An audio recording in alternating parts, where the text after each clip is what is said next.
The Garden of Eden is in Africa. Jerusalem is the heart of Eden, or the mother of civilization.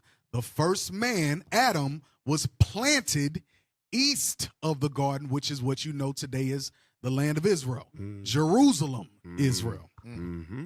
Read that. The book of Galatians, chapter 4 and verse 26. But Jerusalem, which is above, is free. Jerusalem is above all the other lands. It says it's what? It's free. Which is the mother of us all. Which is the motherland, the mother of civilization. All nations, races, and people came out of Jerusalem. Why? Because the first man was there. That's right. The first man, Adam, a black man, That's right. was That's there. right. I guess we ain't getting no bombs tonight, but it's all good. Right. All right. Oh, God, whatever. You said it was. I had it. All right. Yeah, okay. Go from there, Joshua chapter 15. So now, with the first man, Adam, being in Jerusalem, in Israel, the mother of civilization, Revelation chapter 13. Revelation 13. Yep. Nope, Revelation 13. Revelation chapter 13, verse 1. Show y'all something. The book of Revelations, chapter 13 and verse 1. Oh, I'm sorry. Hold that. Before we get that, get Revelation 18, because I mentioned, remember what it said there was in the garden? It was what? You get Revelation 18, I'll go back to Genesis 2. We got to go the long way around, brothers and sisters. Y'all going to be all right. Remember, Genesis 2 and 11, it says there's gold, there's bdellium, onyx stone. So you have all these precious minerals that are in the Garden of Eden. All right? Go to what I just told you to get. Revelation 18. Revelation chapter 18. You're going to start at start the verse. I'm not there yet. Start the verse where we know who we're talking about. Verse 4. The book of Revelation. 2. The book of Revelations, chapter 18 and verse 2. And he cried mightily with a strong voice, saying, Babylon, the great is fallen, and is become the habitation of devils. This Babylon is not talking about Iraq. This Babylon is talking about America. How do we know that? Go ahead. And the hold of every foul spirit, and a cage of every unclean and hateful bird. Jump to verse 12. The merchandise of gold. The merchandise of what? Of gold. What was in Africa or the Garden of Eden? Gold. Go ahead. And silver and precious stones. And what? Precious stones. You had bdellium there. Uh-huh. You had onyx stones there. Right. Go ahead. And of pearls and fine linen and purple and silk and scarlet and all fine wood and all manner of vessels of ivory and all manner of vessels of most precious wood and of brass and iron and marble and cinnamon and odors and ointments and frankincense and wine and oil and fine flour and wheat and beasts and sheep and horses and chariots and slaves and what? And slaves and what? And slaves and slaves and souls of men. Slaves and souls of men. Where did those slaves and souls of men come from? Africa. They came from Africa. They came from the Garden of Eden. They came from the Garden of Eden. Now, go from there, Revelation chapter 13, verse 1. It's a cold piece. There is a map, and I can't remember who I sent it to or where it shows all of the resources that are pillaged in Africa and which Edomite nations. Golly, I can't remember who I sent it to. I'm going to search and see. I can't remember. Go to Revelation chapter 13, verse 1. The book of Revelation, chapter 13 and verse 1. And I stood upon the sand of the sea and saw a beast rise up out of the sea, having 7 heads and 10 horns, and upon his horns 10 crowns, and upon his heads the name of blasphemy. It said, so the 7 heads and the 10 horns, 7 major Edomite empires, and the 10 horns, which is the European Union. Y'all got to remember that. Y'all have to remember that. The European Union. Remember the European Union. All right. Read. Jump to verse 4. Verse 4. And they worshiped the dragon, which gave power unto the beast. It says, and they worshipped Satan. Who worshiped Satan? Those 7 Edomite empires and the 10 common markets or the European Union. Go ahead. And they worshiped the dragon, which gave power unto the beast. So they worshiped Satan. And they worshiped the beast, Uh-huh. saying, who is like unto the beast? Who is able to make war with him? Who is able to make war with these Edomite nations? Go ahead. And there was given unto him a mouth, speaking great things and blasphemies. And power was given unto him to continue 42 months. That power was talking about weaponry. Military, strong militaries. Go ahead. And he opened his mouth in blasphemy against God. So these Edomites opened their mouth in blasphemy against God. That's that rap video y'all just seen. A part of it. They open up their mouth in blasphemies. In blasphemies. What do they say? We're the chosen people. Right. We're the people of God. I'm the Yahudi. They open up their mouth in blasphemy. Go ahead. To blaspheme his name and his tabernacle. They say we're the Christians. We're the people of God. We're pure and white. Go ahead. And them that dwell in heaven. It says to blaspheme. To blaspheme his name and his tabernacle. And his what? His tabernacle. And his what? His tabernacle. His tabernacle, or the land of Israel. Jerusalem, where Adam was set in the midst. Adam, who is Christ, was set in the midst. Read that part again. And he opened his mouth in blasphemy against God, to blaspheme his name and his tabernacle. And his tabernacle, or his land. Go ahead. And them that dwell in heaven. And them that dwell in heaven, and the angels. So we're God, we're Christ, we're the angels, and we're the chosen people, and this is our land. That's what they did. Your friendly neighborhood white man. Esau, Edom, Idumea. That's what they did. And what did they do in the land that was filled with gold, onyx stones, precious stones? They started to pillage the land. I think you got it on the first one, the top left. I think Colonized. They colonized. Thank you. They colonized the land, and they rape it for resources. I think AV is in the spirit, so go ahead and pull that up. Unless you just said it to him, so go ahead and pull that up. The map I'm looking at right now. There we go. That one. There we go. Hey, my buddy. Oh man, my buddy. All right, blow it up. Blow it up. Blow it up. So y'all see to the left, you got iron, cotton is there, uranium, oil. Let's go over a little bit. Gold, uranium, coffee, grains, diamonds, crude oil, petroleum products. Scroll down. Copper. What does that say? More diamonds. Platinum. Is there another one? Aluminum. There's another one where it has more precious metals. It has more precious resources. There is more than just gold and stuff like that. Let's go back to Revelation 13. Read on. Verse 7. Revelation chapter 13 and verse 7. And it was given unto him to make war with the saints. So it was given to Esau, Edom, Idumea to make war with the saints, the children of Israel. Go ahead. And to overcome them. To overcome or conquer or colonize them. Colonize their land. Go ahead. And power was given him over all kindreds and tongues and nations. It says kindreds and tongues and nations. Yes, send that. Okay. The one I just dropped at the bottom. Y'all pull that up. All right. So now let's see more resources. More resources. Pull that up real quick. While y'all doing that, read verse 7 again. And it was given unto him to make war with the saints and to overcome them. And power was given him over all kindreds and tongues and nations. Come on. And all that dwell upon the earth shall worship him. Who's the him?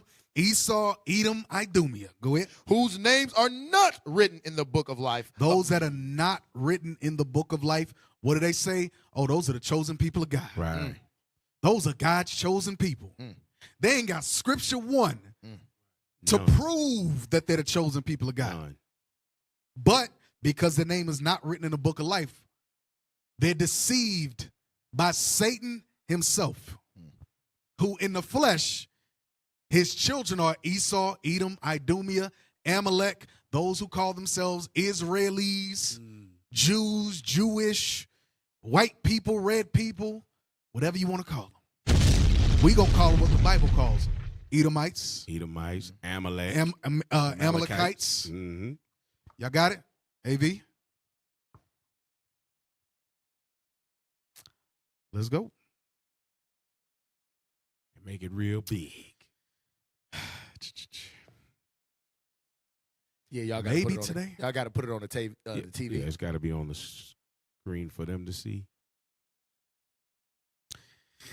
All right. All right. Okay. Well, let's go to the next scripture. Maybe that's Team B, till Cap. we get that up. Go to Micah chapter 2, verse 1. So now, we see that there's, y'all just put it up on the screen whenever y'all get it. There's precious stones, there's onyx. You have a race of people that's in the land saying that they are the people of God. Micah chapter 2, verse 1. Actually, before that, go to Ezekiel chapter 36 and Ezekiel chapter 36 and verse 35. Verse 35. The book of Ezekiel. Why? I said put it up once y'all have it up, please. Okay. Mapping Africa's natural resources. So we got petroleum. I want to see some of the more.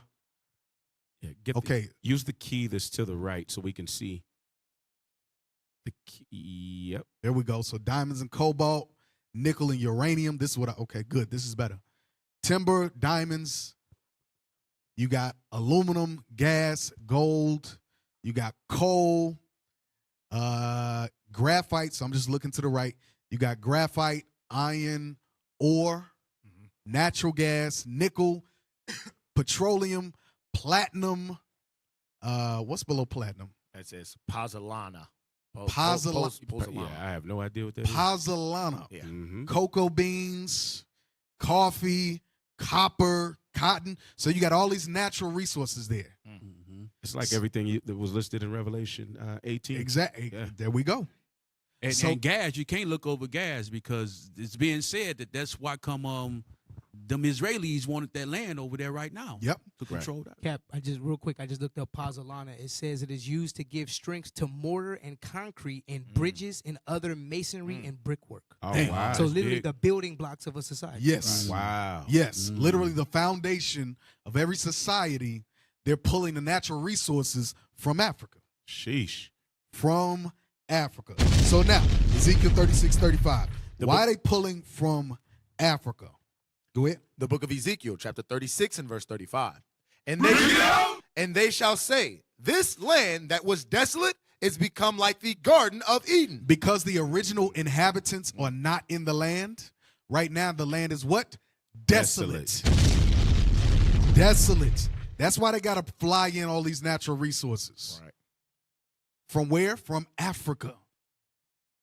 Because the land is not yielding its fruit, like the scripture said in Genesis 2. Right. Like the Garden of Eden. Like the Garden of Eden. Mm.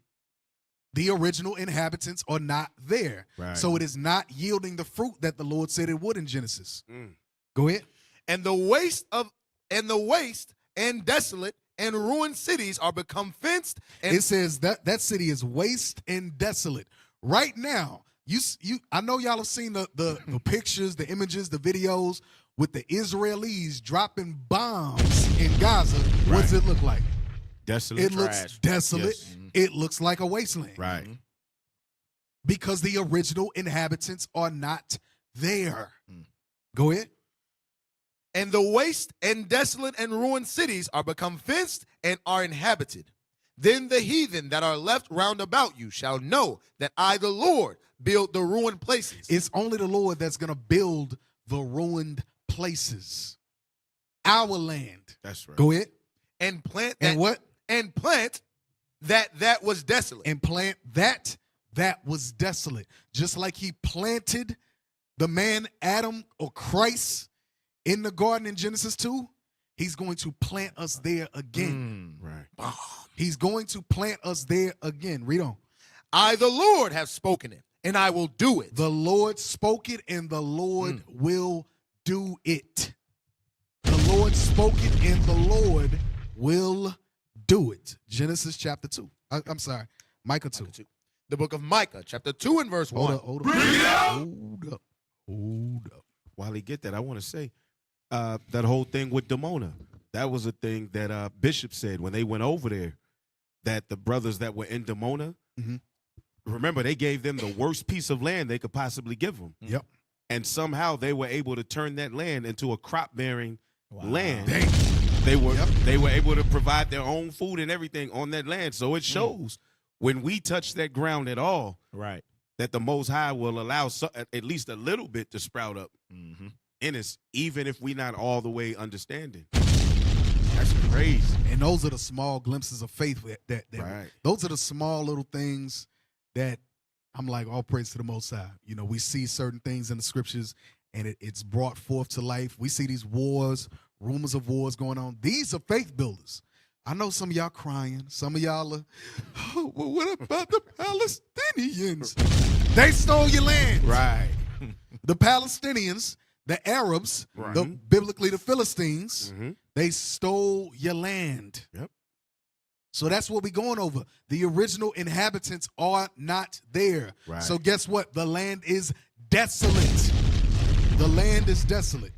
Go from that. Micah chapter 2, verse 1. The book of Micah, chapter 2 and verse 1. Woe to them that devise iniquity and work. Woe to them that devise sin and work evil upon their beds. When the morning is light, they practice it, because it is in the power of their hand. Because they got that power from Satan. Going back to Revelation 13. Go ahead. And they covet fields. They covet fields. They covet lands. Go ahead. And take them by violence. And take them by violence. Not by voting. Not by democracy. Not by republicanism. Right. They take it by violence. Go ahead. And houses. So what are they doing right now to the land?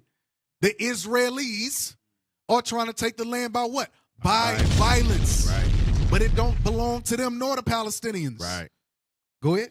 And houses. They covet. They covet fields and take them by violence. And houses and take them away. This is the land of Africa. That land that's being fought over right now is Africa. Right. It is Africa.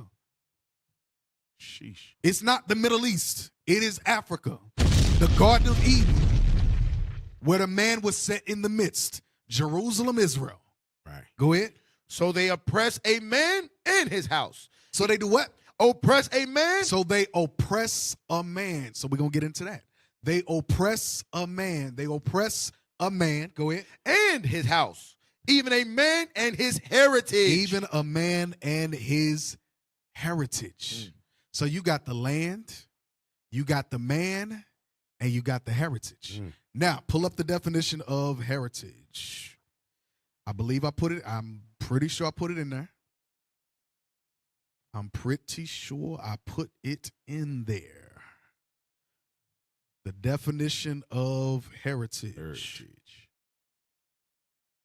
And while we getting that, y'all got it? Nope. Go to, while we get that, go to Jeremiah.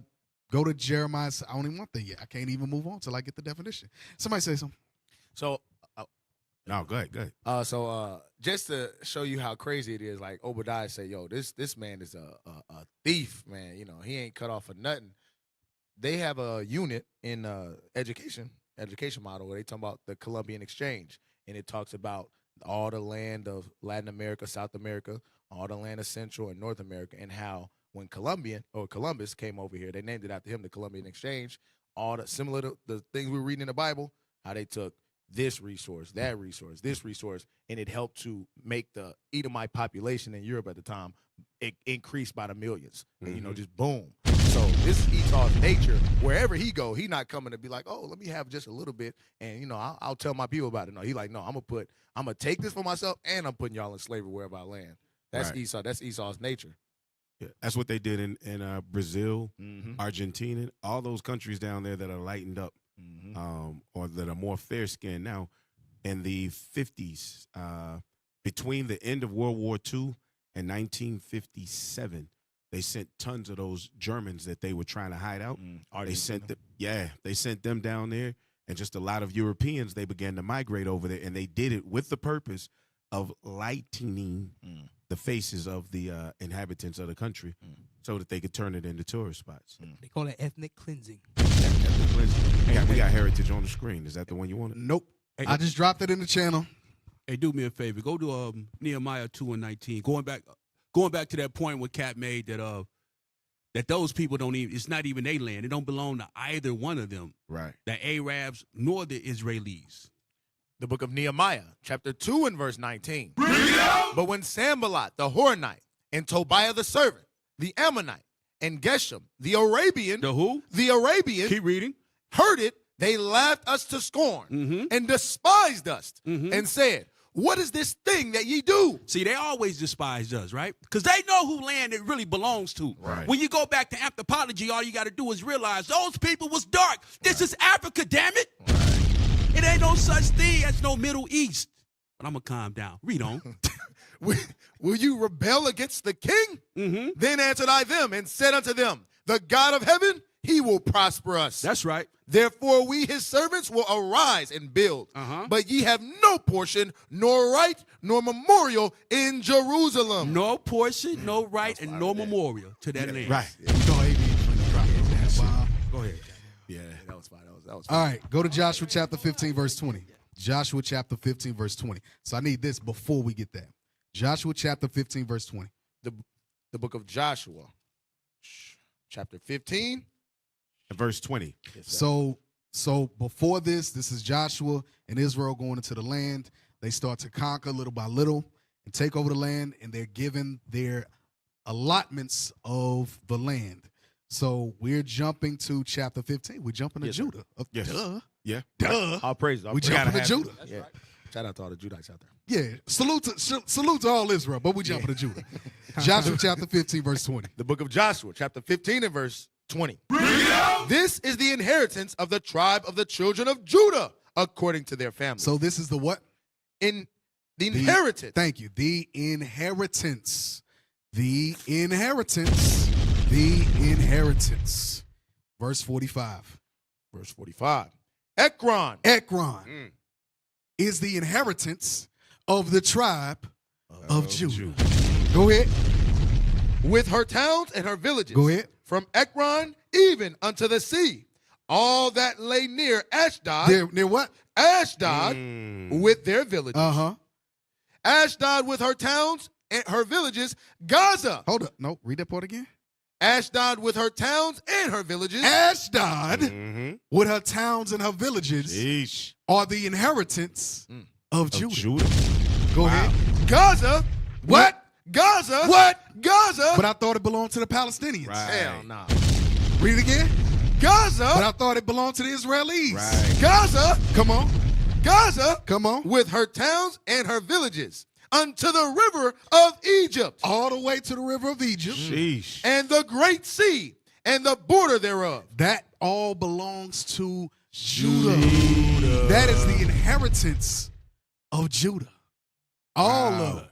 Go now. Hold that. Go back to the map. Now we got to pull up Ekron. Let's pull up Ekron. Yep. Let's zoom in. Just type. Yeah. Just type it in. I feel like I want to trust y'all, but Zoom in just a little bit more because y'all we just got type it in the top left, can't There you? you go. Yeah, I believe so. Brothers, could you zoom in? See, this is what happened when brothers go to public school, man. They missed that typing class. Y'all didn't take that computer class serious. Ekron. Goodness gracious. Yeah. Okay, there you go. Now you can just zoom out from there. Just a little. Yeah. Just zoom out from there. Come on. So we know what we're looking at. There we go. He said they ain't take There we their go. computer classes seriously. You Keep funny. going. They So took we know them what to we're the looking at. States. They took them to the States. That's I took them to the Ekron. United States. That's You see Ekron that? Hospital.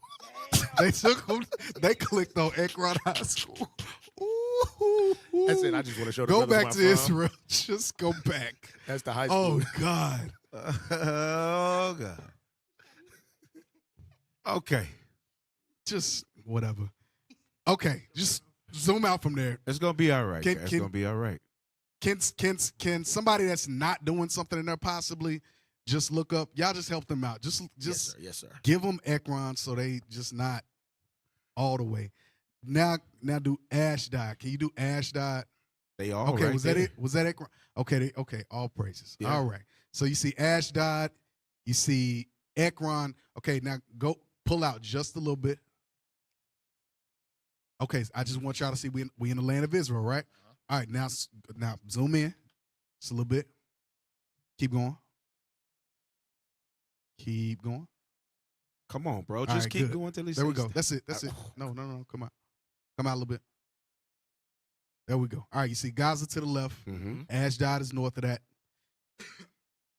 Now, of course, these was there's some other maps that are better as far as ancient maps. You can go, you can get a Nelson's Bible dictionary. No, what is it? Yeah, the Bible Atlas. Bible Atlas. Yeah. Thank you. Yeah, Bible Atlas and charts. All right. So I just want y'all to see where we at. So now pull up inheritance. Now pull up inheritance. Let's get it on the screen. So all of that from over there down to what would be called Gershom, which is where we were in Egypt before you get to the Nile. Because remember, that was fertile land. Mm-hmm. All of that. So them saying that Egypt, because if it says all the way to the Nile, the river of Egypt, then that means it's inside of Egypt Yes. that God is calling Israel. Yes. Because that's Judah's land. yes. Yes. How can they say Egypt is not Israel? Or Israel is not Africa? I don't know. God, we're reading the inheritance right here. We're literally reading the Bible. We're reading the inheritance. Literally. Sheesh. Come on, let's go to the definition. Let's go. All right. Nakala, there you go. All right, so Strong's Concordance. I'm just going down the definition. Possession, property, inheritance. So our property is the land of Israel. We just read specifically about Judah, Judah's allotment, Judah's inheritance. That's right. Scroll down. But all that land belongs to the nation of Israel. That's right. Blacks, Hispanics, and Native Americans. So you see exhaustive concordance, gift, give, hereditary, heritage, heritages, inheritance, inheritances, portion or possession. So when we go back to Micah chapter 2 and verse 2, and it says they oppress a man in his land. What it said? The book of Micah, chapter 2 and verse 2. Yeah, just read from the top. Yeah. And they covet fields and take them by violence. And, So what fields did they covet? Ashdod, Gaza, Ekron. Go ahead. and houses and take them away. So they oppress a man and his house. A man and his house. Even a man. Guess what? They don't just oppress the house. Right. They oppress the land that's on the house. Right. Or that the house sits on. Go ahead. And so they oppress a man in his house, even a man and his heritage. Or his inheritance. Or his property. Right. So now let's go back. Now let's go to now pull up irishtimes.com. irishtimes.com. Jerusalem's Afro-Palestinian left to right. Let's pull that up. Let's pull that up.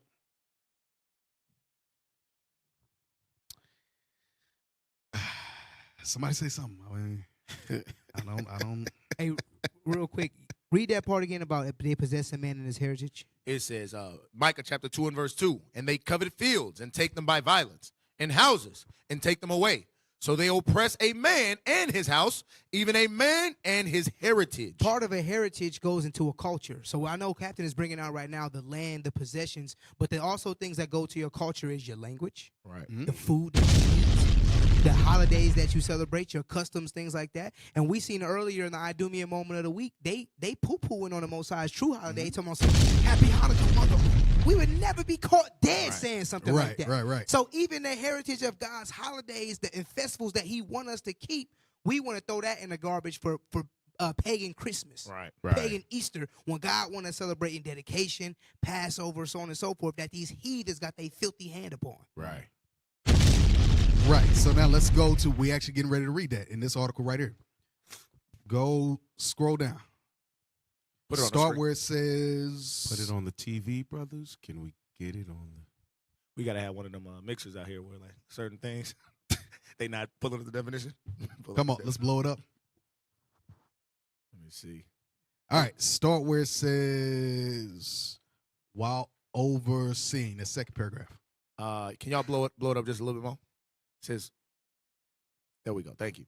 While overseeing a coffee stall on the street, Saeed, 25, describes how altercations between Muslim worshippers and Israeli security personnel in Al-Aqsa Mosque. one of the most important religious sites in Islam, can spill on to Al-Adin Street with stun grenades and tear gas, forcing residents to take shelter. When asked how relations are between local residents and the Israeli authorities, Saeed replies, it's an occupation. It's an occupation because you got heathens fighting over our land, fighting over our inheritance, fighting over our heritage. Go ahead. Saeed is a member of the Afro-Palestinian community, which lives in the two buildings that hem Al-Adin Street. So this is an Israelite that lives in his land. Go ahead. His grandfather originally came to Palestine as a pilgrim from Sudan in the 1940s. Israel dwells in the land of Sudan. Go ahead. During the British Mandate. Amongst the Hamites. Go ahead. He stayed and fought on the Arab side of the 1948 war that led to the creation of Israel and the displacement of hundreds of thousands of Palestinians. So I want y'all to think about something. What we just read. He stayed and fought on the Arab side of the 1948 war that led to the creation of Israel. Just think about that. You're fighting in a war amongst heathens over your land and you don't even know it. You don't even know it. That's the epitome of Jeremiah chapter 17, verse 4. Let's read that. The epitome of it.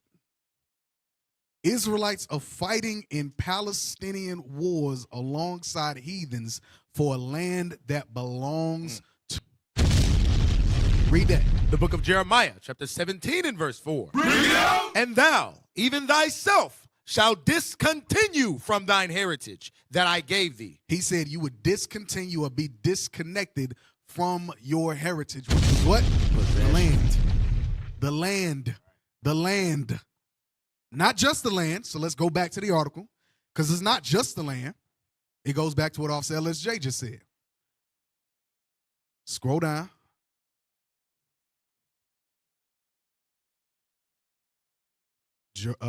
Jerusalem's small African quarter has attracted visits in recent years from members of the U.S. Black Lives Matter movement and Mandela, Nelson Mandela's grandson. The community takes pride in its active role in the Palestinian resistance movement, with several members serving lengthy prison sentences for militant activities. The first female Palestinian political prisoner was Fatima Barnawi, born in Jerusalem to a Nigerian father. Born in her own land, her original land, to a Nigerian father. And a Palestinian Jordanian mother. Jump down. Scroll down. Read that. Mahoud, 25, whose grandfather came to Jerusalem from Nigeria in the 1930s, takes us through a door where a sign says, "From Africa to Palestine, hand to hand." From Africa to Palestine, hand in hand. And notice how they have the land of Israel connected to Africa. Scroll down. You don't see no Suez Canal on that No photo. Suez Canal. Nope. No Middle East. Because it ain't the Middle East. That's the land. That's the land of Israel. That's Africa, the Garden of Eden. Go ahead. Inside. Inside the Mamluk era buildings, housing about 450 people, are winding passageways and small courtyards. Hanging in one courtyard are several murals with African and Palestinian iconography and maps of Africa and Palestine with its pre-1948 borders. So I got to figure out how to get these pictures. Damn. I got to figure out how to get these pictures. I'm going to find out. But they inside there, they have maps of Africa and Palestine with its pre-1948 borders. So before the occupation, they have a map. Put it back up. They have the maps. I want to see the maps. I got to figure out how to get the maps. All right? Read on. In his office, Mausa. Actually, before we read on, because we got to go to commercial. But what we're going to lead into commercial, brothers, with those first 3 videos at the bottom. All right? The first 3 videos at the bottom. James the Greater. So we got some iconography that we want to go through now. And then we're going to go to commercial break. So y'all start with that very first one at the bottom. All right? Lord's will, we're going to play these.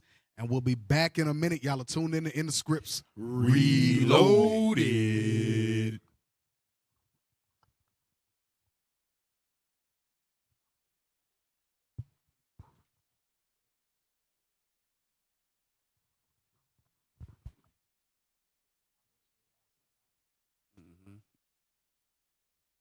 I witnessed incredible miracles and teachings from the Son of God himself. After Jesus resurrected, They gonna be dope when they show them, though. They gonna be Brothers, dope. are y'all? I know. Y'all not showing us right now. Okay, I guess we go back through the scriptures. Y'all just play it whenever you get it. Go back to Jeremiah 17:4. The book of Jeremiah, chapter 17 and verse 4. And thou, even thyself, shalt discontinue from thine heritage that I gave thee. Y'all let me know whenever y'all ready. So the Lord said he would discontinue us from our heritage, which includes our land. Go ahead. And I will cause thee to serve thine enemies. You will serve in a Palestinian military. You will serve in an Israeli military. And you going to fight amongst heathens for a land that really belongs to you. That's what's going to happen. Go ahead. And I will cause thee to serve thine enemies in the land which thou knowest not. For ye have kindled a fire in mine anger, which shall burn forever. So from east to west, from the eastern hemisphere to the western hemisphere, the Lord said that we will serve our enemies. And that's what we're doing. And we got more. Brothers. Y'all ready? Bring it out. Let's go. I witnessed the extraordinary miracles performed by the hands of Christ. Those moments of healing and redemption left me both astonished and deeply moved. I witnessed the blind regaining their sight, the lame walking, the possessed being freed from their afflictions. Each miracle solidified my belief in Christ as the Son of God and fuels my passion as a devout follower. However, my path of faith is not always an easy one, and my dedication and conviction is now tested. As the relentless waves of persecution sweeps across the Israelite community, I stand firm in my commitment to Christ, refusing to renounce his faith even in the face of grave danger. I know the authority seeks to silence the growing influence of Christianity. When your arrows pierce my body, I will still embrace my faith, remaining steadfast until my last breath. Through my sacrifice, I leave an enduring legacy, one that inspires countless generations to follow in Christ's footsteps, serving as a powerful reminder of the price that may be paid for our faith. Though your arrows will destroy my physical form, my spirit and message will continue to resonate throughout the ages.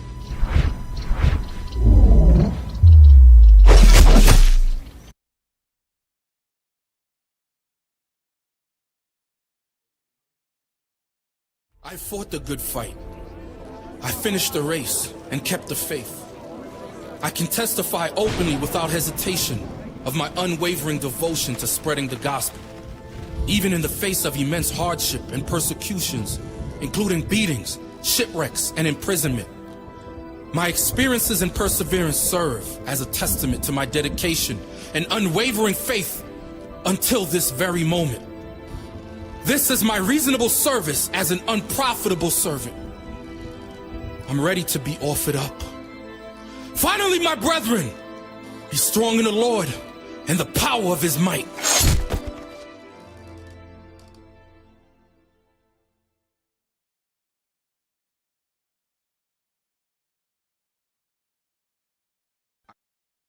This incredible miracle, teachings from the Son of God himself. After Jesus' resurrection and ascension into heaven, I continued to proclaim the good news with unwavering faith and passion. He preached, healed, and baptized countless individuals, spreading the message of hope and salvation to all who would listen. As the years passed, a storm began to brew in Rome, threatening the early Israelite community. Emperor Nero had become increasingly hostile towards Israelites, blaming them for the city's misfortunes. In his relentless pursuit, Nero embarked on a cruel campaign of persecution against the followers of Christ. News reached my wife and I, and we felt a heaviness in our hearts. We now know that the time has come for us to carry the cross of martyrdom of our faith. So I'm here now in Rome, accepting the consequences of spreading the gospel. I won't be deterred by fear. Instead, we find comfort in the knowledge that our suffering would bring glory to God and strengthen the faith of his fellow believers. Our martyrdom will stir the hearts of countless believers and lead to the steadfastness in faith that could not be extinguished.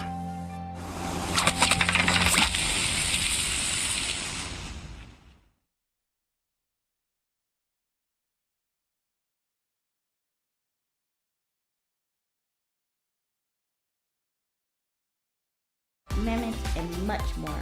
Your child will love learning the Bible with IUIC Gold Card. Order your deck today at www.bloomlearning.com/author/IUIC.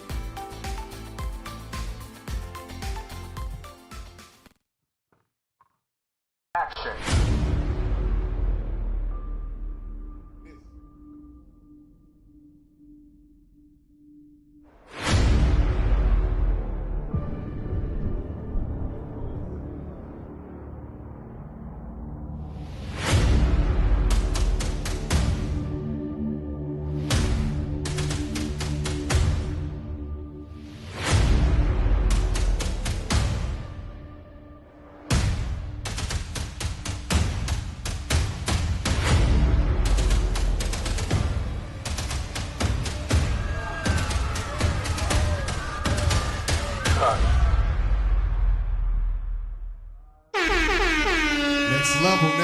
Next level. Matthew, no. There's a new site. There's a new site. We're going to pull it up in a minute for y'all to be able to give. All right? Let's go back. Y'all pull it up for me. Make sure y'all pull it up for me so we can plug it. All right? Pull it up. Go back. Go back to the article.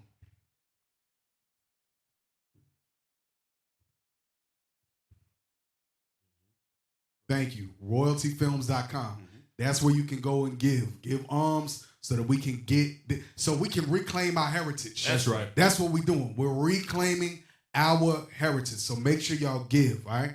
Go back to the article.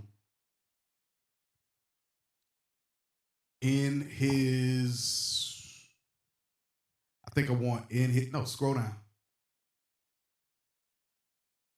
Scroll down. Coyce's father. Quos's father came to the Old City from French-controlled Chad in 1942 and fought in the 1948 war.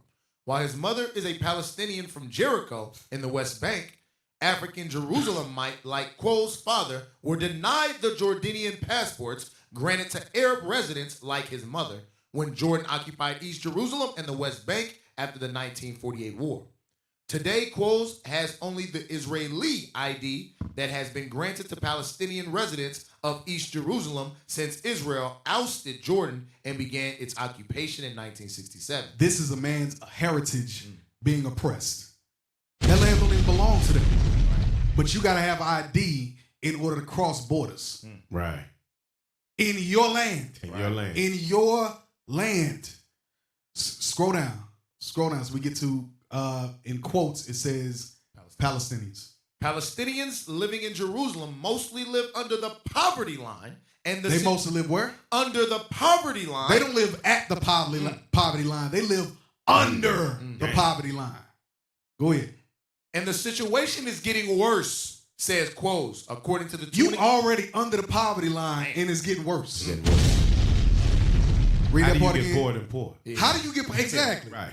Come on. Palestinians living in Jerusalem mostly live under the poverty line, and the situation is getting worse, says Quoles.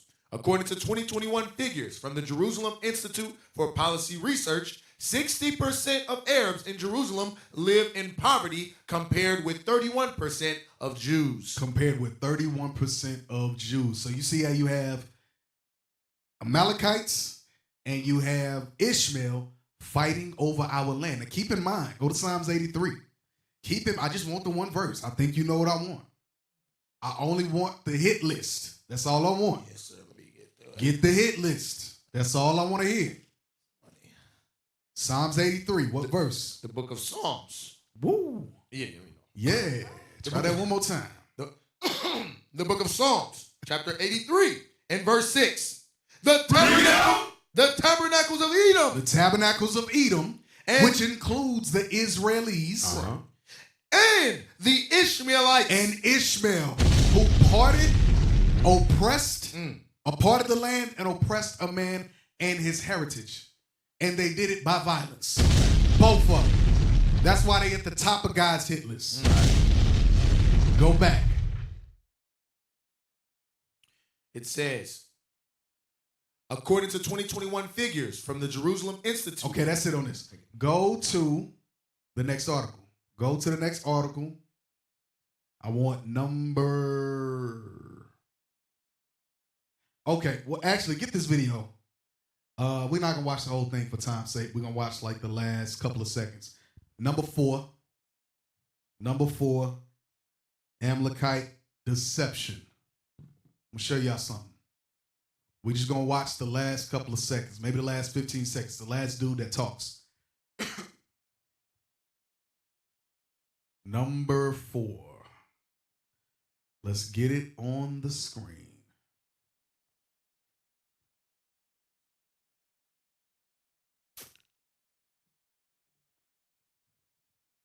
Bring out the devil. Yeah, I mean, You know, if we never read that it was Afro-Palestinians, we'll never know because you never see it on CNN or any other channel. Right. Does the video not, if it don't play, just forget it. Just go to the article. We'll just forget the videos. Go to number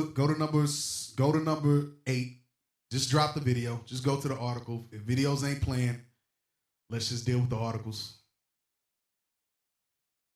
You know, going back to the title, the nation not desired.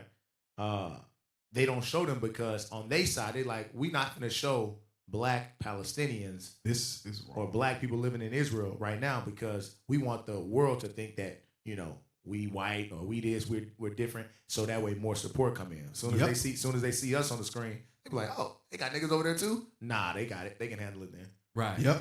Right. Go to now. Let's blow it up. So we'll put it on the screen.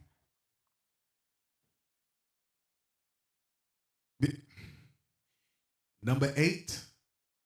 The history of Travel Noir. Mhm.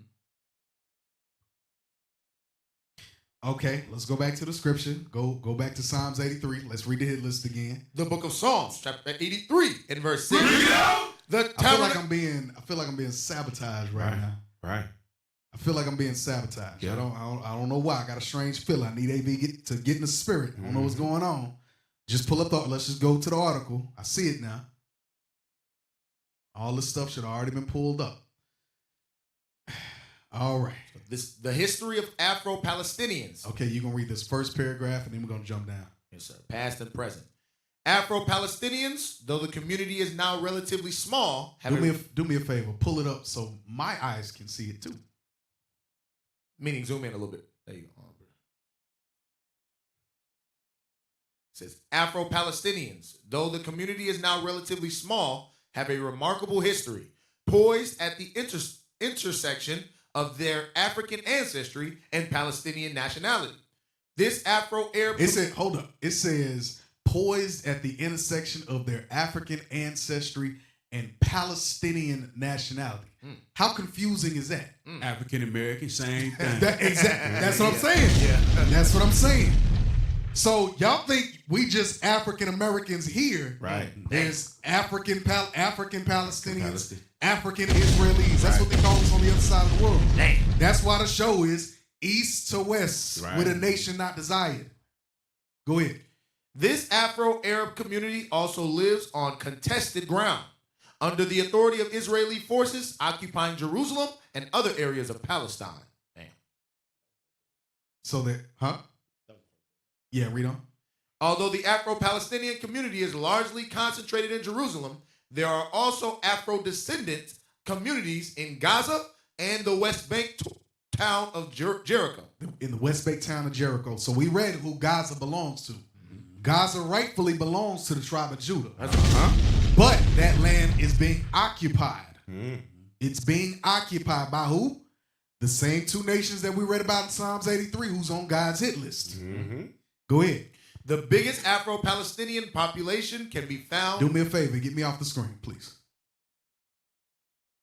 The biggest Afro-Palestinian population can be found in an enclave in Old Jerusalem, often referred to as the African Quarter or Little Harlem. Or Little Harlem. Wow. So why Little Harlem?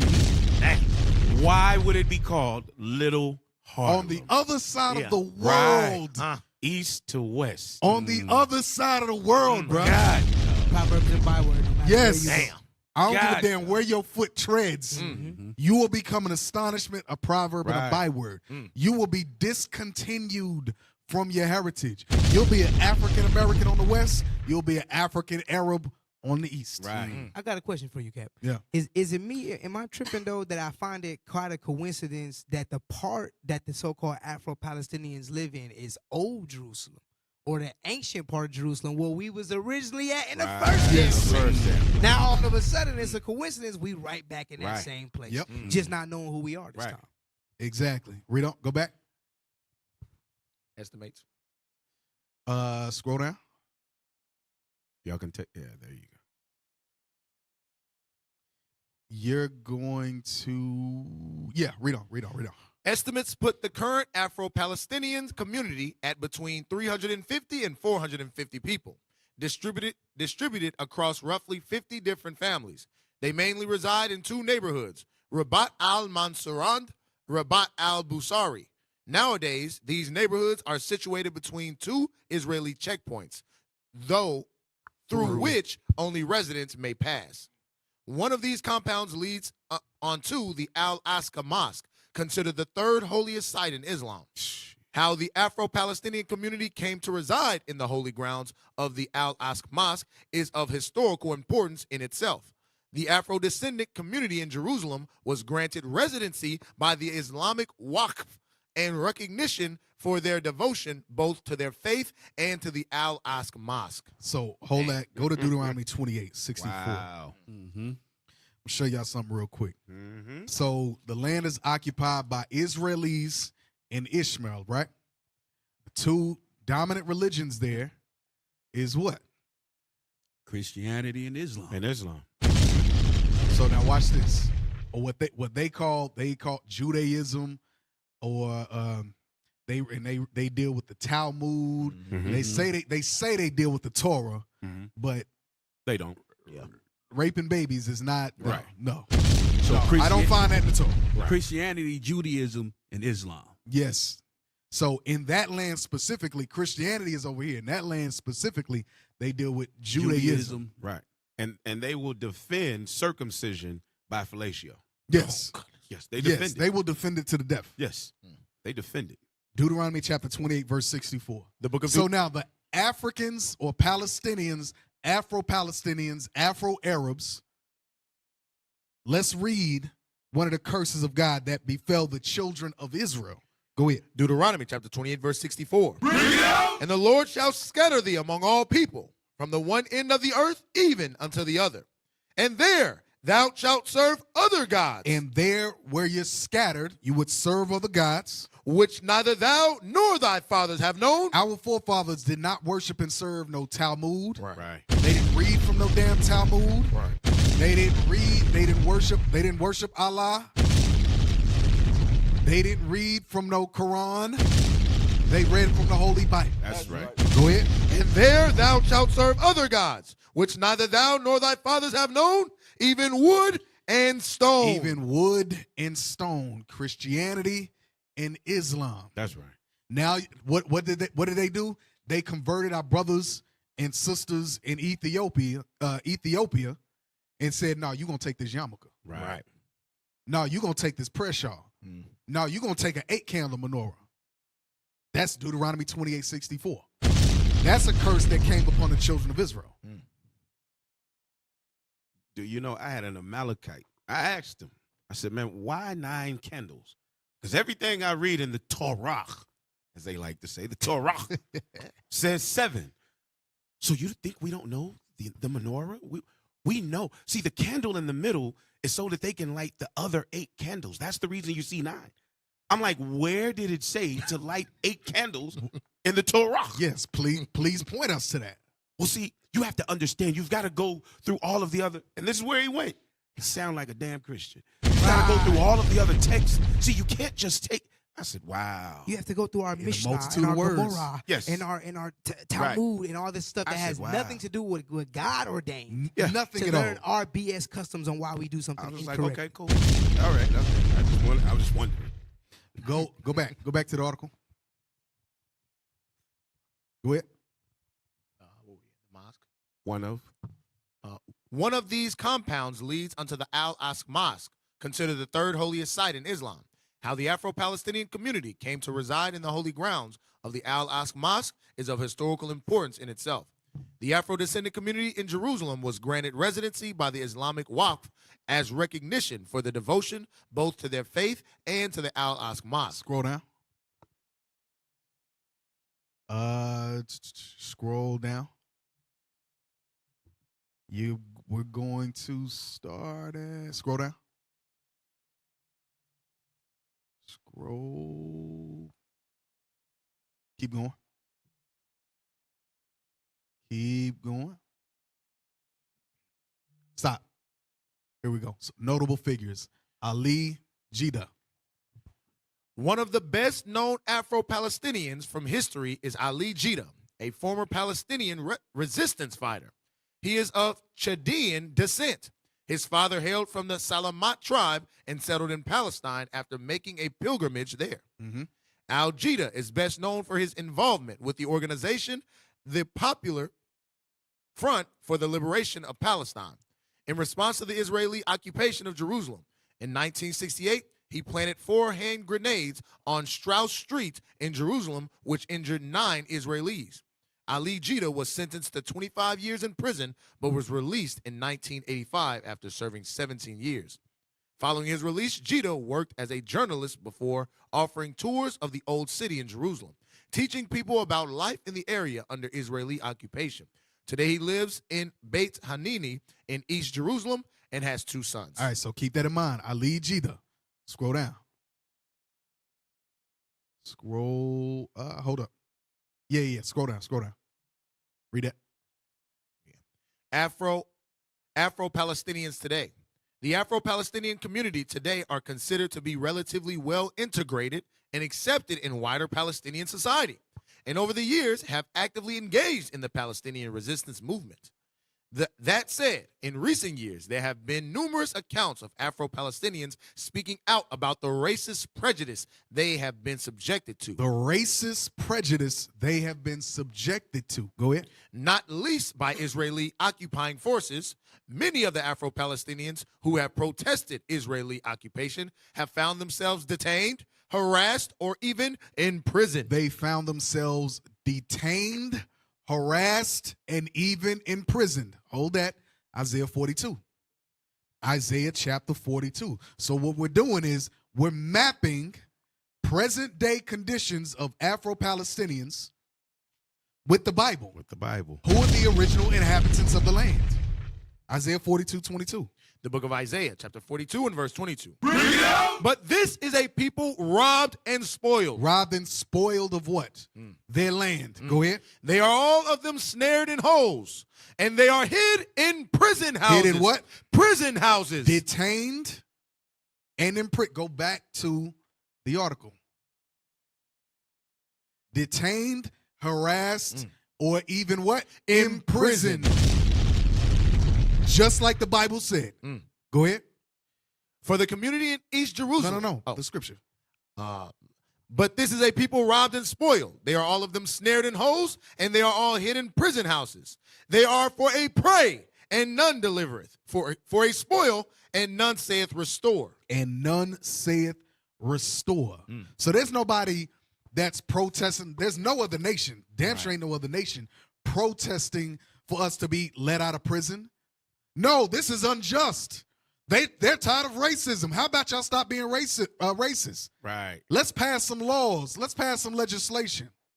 No. Nobody's protesting on our behalf. Right. We're protesting on the behalf of each other. But what are the other nations doing? Nobody's saying restore. Right. Go back. It's interesting that nobody, any media, any coverage at all, have you seen a black face once in any of the bombings and any of the deaths and any of that? You're seeing none of that. Nope. Go back. For the community? Yep. For the community in East Jerusalem, sandwiched between two Israeli checkpoints, heightened security and restricted movement has meant that their local businesses have suffered. This puts an already marginalized community in an even more precarious position. Precarious, yes.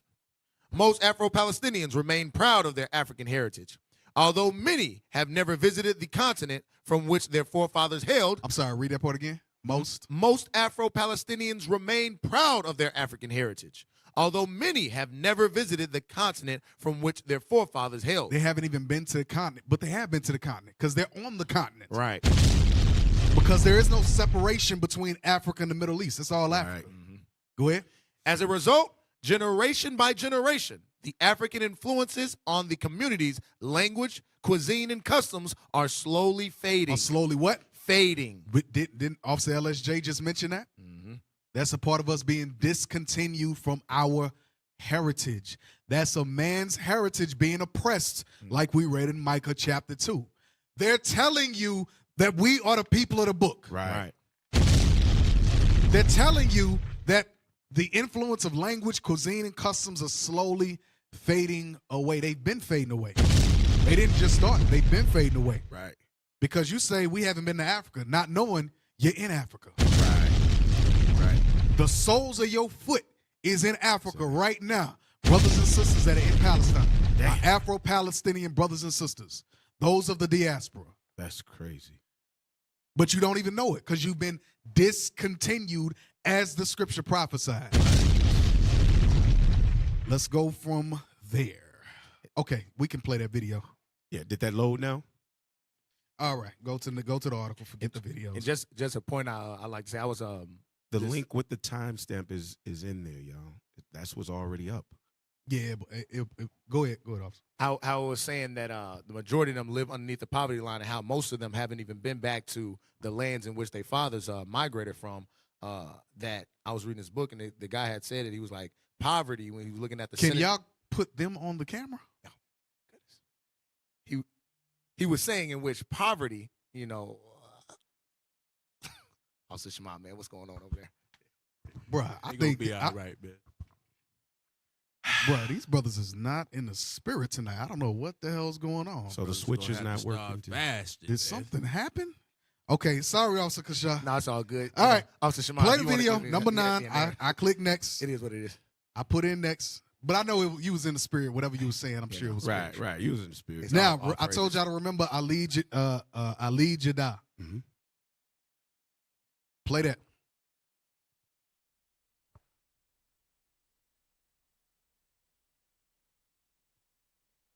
Yeah, play that video. Let's talk about an Afro-Palestinian that was part of the Marxist-Leninist revolutionary group in Palestine, the PLFP. This is Ali Jida. He was in prison for 17 years. He was a major part of the resistance against the Israeli occupation. He, like many other Afro-Palestinians, have talked about the struggle of being doubly subjugated, doubly oppressed, because of being Black and Palestinian. Look on us in a way so discriminated, so racist, they call us Kushi. This way, brother. You see, one of the words they just mentioned, Kushi, where they began calling us niggers, niggers, sample. Was that the kids? Yeah, Stop the video. Check. Is my mic on? Hey, go to Deuteronomy chapter 28. Leave that back up. I want you to see the words right there on the screen. When he was saying the Israeli children is calling him a slur. Mm-hmm. Read that Deuteronomy 28 and 37. The book of Deuteronomy, chapter 28 and verse 37. And thou shalt become an astonishment, a proverb, and a byword. They was calling him nigga way over there in Palestine. Right. No matter where we go, we cannot escape these curses to this day. But play on. Yeah, he said that the slur that they were saying was cushy. Cushy, meaning black. Black, nigga. Yeah. He said Nigger. nigger. Same thing. Go back. Play the video. Sample. Was that the kids? Yeah, the kids, they began saying Kushi. All right, go to the next one. Go to the next one. Just forget the videos. If it's all jacked up, just forget it. Just forget it. Go to the next one. Number 10. Go to number 10.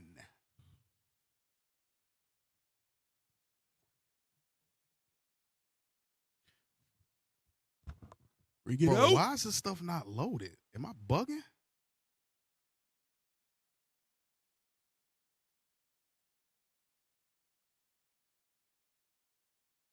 It's taking a while to load, huh? It's a YouTube link.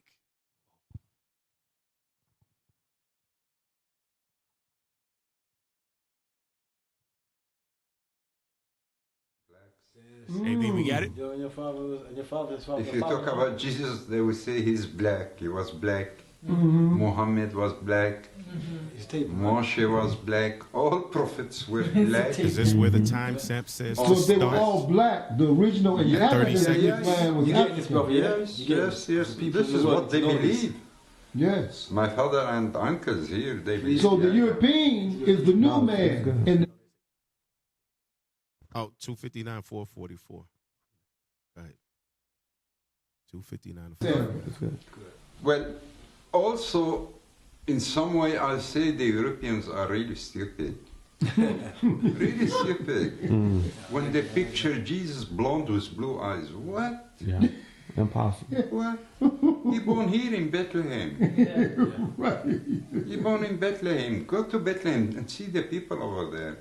People are black in Bethlehem. So what he's saying, what he's saying, if you couldn't understand him, he was pretty much saying that when you see these pictures of Christ, they know that Christ doesn't have blonde hair and blue eyes. He was born in Bethlehem. He's saying, go over there. This is Africa. Right there in Bethlehem, up the street, it's black people there. Right. That's it. Play on. The brown one, we regard him to be blonde. We look at him as blonde. So how comes Jesus blonde with blue eyes? As if he's Danish or Swedish. yeah, Michelangelo. That's why Michelangelo painted him. You understand? So yes, your father and your uncles, they were all right. Yes. But the Quran even says Moses was of dark complexion. Because it's written in the Quran, it said Moses of dark complexion. Yeah. Look, Moses where? He came from Egypt. Right. Go to Egypt. Yeah. Unbelievable. Our people over there, unbelievable. Yeah. Yes, so I'm saying the world healing from a real black Palestinian. That's what the world needs to know. That we are black people in Palestine. You know what I'm saying? So guess what? That was our land, and that's what they're saying. Palestine was black people originally. It was not occupied by Israelis and Ishmael. Right. It is now because we broke God's laws in the land. So he said, I'm going to kick y'all out the land. I'm going to evict y'all out of the land. I'm going to bring heathens in. And when those heathens came in, guess what? All the natural resources stopped. Mm-hmm. the earth producing and yielding its seed, all that stopped. Now, go to the next one. Number 11, double oppressed, and then we're going to get Deuteronomy chapter 28. I met with Ali Jaddah, tour guide, and the informal mayor of the African Palestinians in Old Jerusalem. I asked him about his life and relations between the Afro-Arabs and the Jews. Well, life for him, I think it's the hell. I'm one of those people who had experienced that. To be Palestinian, that's a big problem. But to be a black Palestinian, I'm quite convinced it will be the hell. Because as a black Palestinian, I am double oppressed. Double oppressed by the Israelis. In what way? In what way? I will explain it. First of all, they oppress me as a Palestinian, you see. Secondly, they oppress me because of my color. Whenever I go around in the Israeli side, they call me Kushi. Kushi means nigger. Kushi means nigger. So, in Israel, the land of God, people who are the brothers of the Arabs, two brothers, you are called nigger as I am called nigger in America? Let's say on the surface, this is what they say, that this is the land of God and we are cousins and there should be total equality. But once you come to the practice, when you come on ground, you will find that there is a lot of discrimination and there is a real divorce between what they say and what they exercise. Blacks and whites who watch the show saying, so why stay? Why stay when you are called nigger every day? Why stay when you are denied your rights? On the contrary, the more they humiliate me, the more they oppress me, the more I stick to my land. Because this is my land. I'm so rooted. We are deeply rooted as Africans, as Palestinian Africans in this land.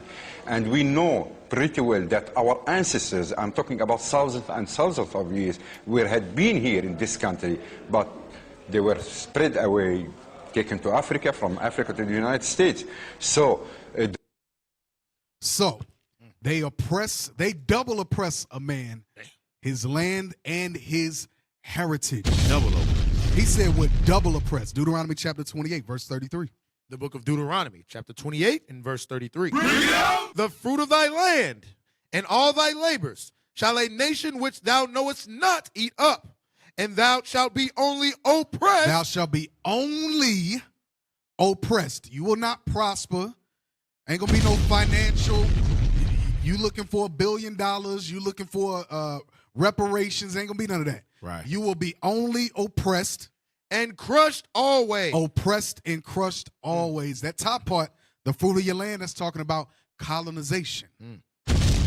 That is colonialism. You would only be colonized and oppressed and crushed. That's it. That's how we know the children of Israel are still there. They're scattered throughout Africa, and they're scattered throughout the four corners of the earth. Now, we're going to deal with the four corners of the earth.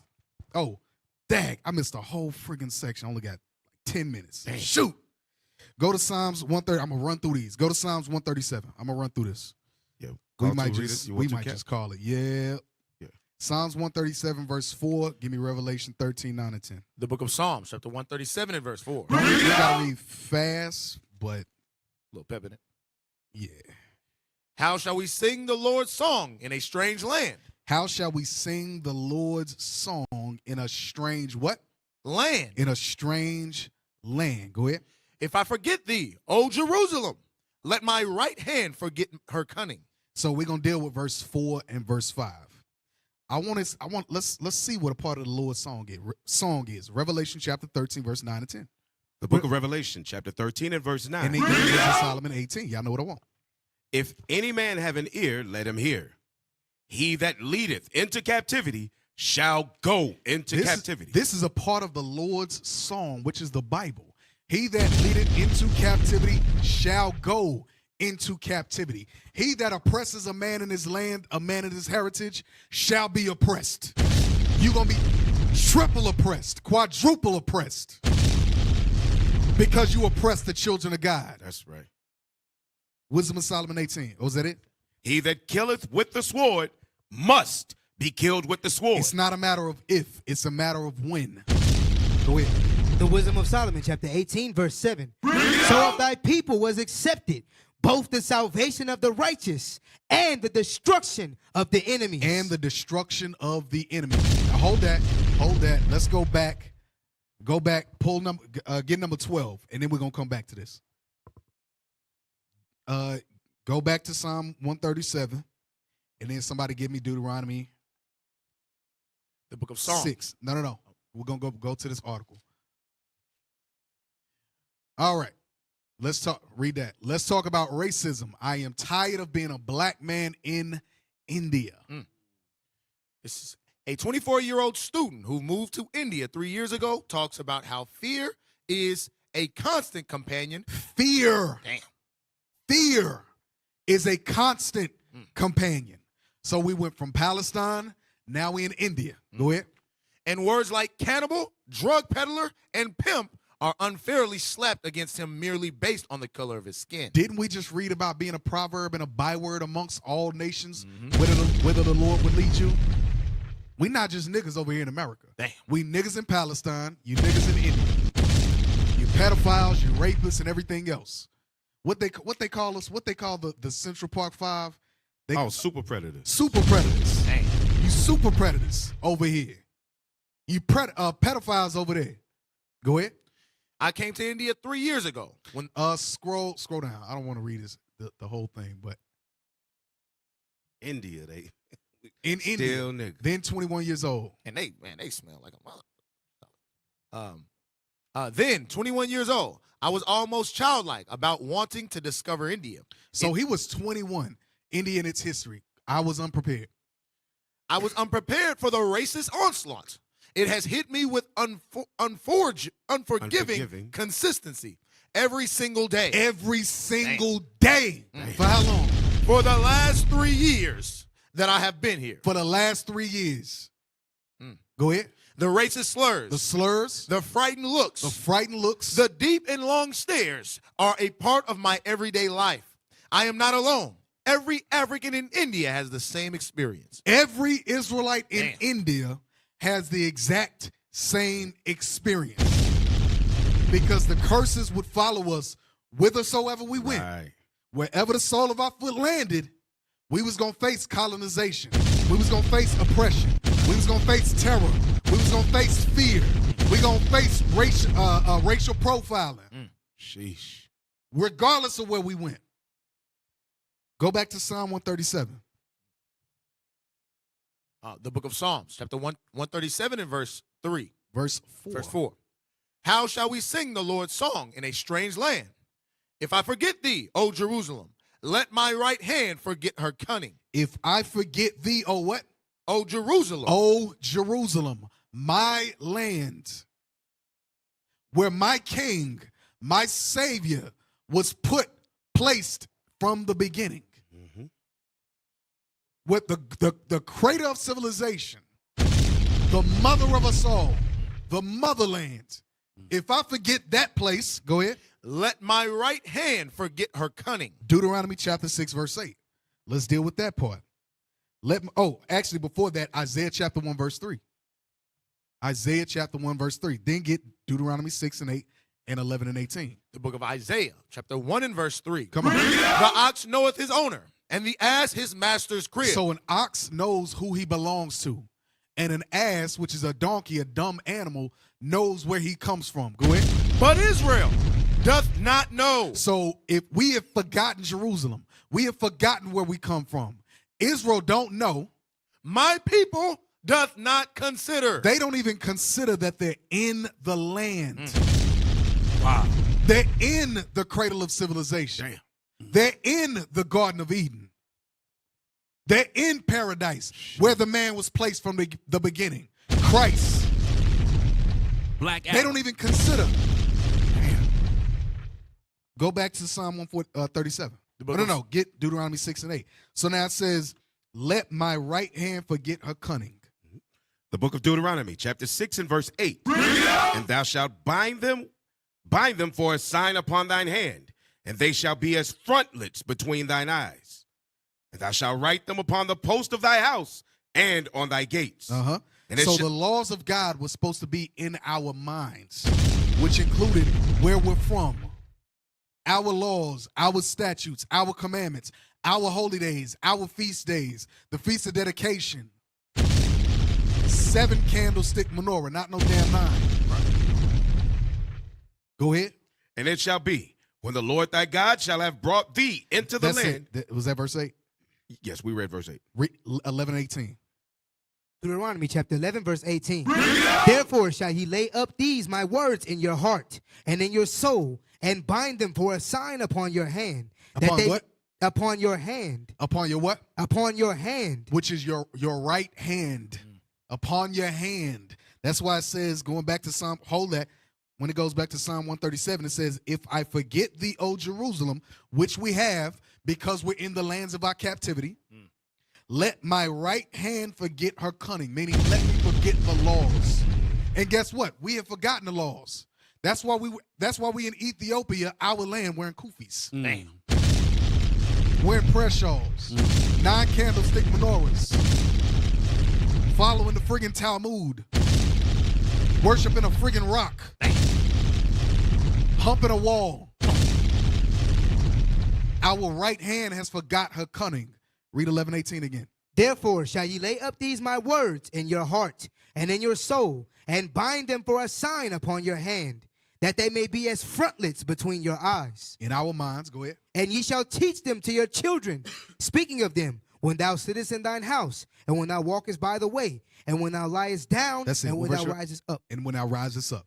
So that was the mark that was supposed to be in our minds and in our right hands. But what have we taken? The mark of the beast. That's what Ali Jeddah, that's what he was talking about when he was talking about a Edomite image of Jesus Christ. That's the mark of the beast. White supremacy. Right. White supremacy, colonization, oppression, oppressing a man and his heritage. Losing your heritage. Go back to Psalm 137. The book of Psalms, chapter 137 and verse 4. How shall we sing the Lord's song in a strange land? If I forget thee, O Jerusalem, let my right hand forget her cunning. So it says, forget Jerusalem is where we forgot who we are. Starting in Jerusalem, because remember Luke 21? From there on, when we were pushed into Africa, we spread abroad, and over time, over generations, we did what? We forgot who we are. Right. We forgot that we're the children of Israel. Which is it? Took on the customs of the heathen. We took on the customs of the heathen. Like it said in Psalm 106:35. We were mingled amongst the heathen and did what? Learned their works. Go back to Psalm 137, verse 5. Psalms chapter 137 and verse 5. If I forget thee, O Jerusalem, let my right hand, which is full of righteousness, let my right hand forget her cunning. Let me forget the laws which we've done. That's right. Which we've done. Go ahead. If I do not remember thee, let my tongue cleave to the roof of my mouth. If I prefer not Jerusalem above my chief joy. If I do not prefer Jerusalem above my chief joy. Prefer Jerusalem. Not prefer India. Right. Not prefer an Arab occupation or an Israeli occupation. No, we prefer Jerusalem. Our heritage. That's right. Our chief joy. That's what we prefer. So as we're coming back to the remembrance of who we are in these last days, that's what we got to do. We have to prefer Jerusalem, not prefer Babylon because you getting rich, you living high on the hog, you making a little money, but you paying all them damn taxes with all that money you making. Right. No, we're not preferring MLK Street. We're not preferring Malcolm X Boulevard. No. We're not preferring 6th Street. No. We prefer Jerusalem. That's what we prefer. Read verse 6 again. If I do not remember thee, let my tongue cleave to the roof of my mouth. And how does our tongue cleave to the roof of our mouth? That's all you black pastors that are not teaching God's laws. Get that in Ezekiel 3:26. All these pastors that are going over to Israel, they humping the wall too, Herod's wall. Their tongues have cleaved to the roof of their mouth. Ezekiel 3:26. Ezekiel chapter 3, verse 26. And I will make thy tongue cleave to the root of thy mouth, that thou shalt be dumb. And That thou shalt be what? That thou shalt be dumb. All these pastors are dumb, according to the Bible. Right. Why? Because they're not teaching you who you are. Right. They're not teaching you where you come from. Right. They don't know that the children of Israel are so-called blacks, Hispanics, and Native Americans. And let's say some do. They're not teaching the law. They're not teaching God's commandments. Because you got some pastors that say, okay, yeah, I know I'm from the tribe of Judah. I know the Hebrews. Yeah, those are the Nigerians, Bantus, or whatever. Are they teaching you God's laws? Nope. They still telling you to pay your tithes. Right. Go ahead.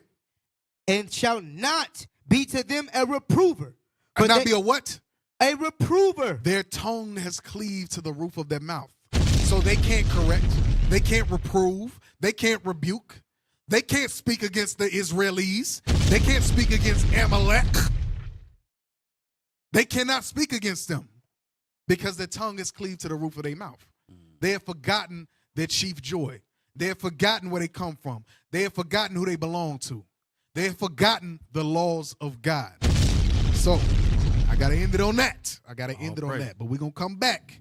Lord's will, life lasts. Oh, that's also dealing with us being at the bottom of society wherever we are, throughout the lands of our captivity. So Lord's will, life lasts. Next week, we're going to deal with more nations where Israel is scattered, where the Lord said, gather together, O nation not desired. Lord's will, life lasts. We'll be back next week. Y'all are tuned in to In the Scripts. Reloaded.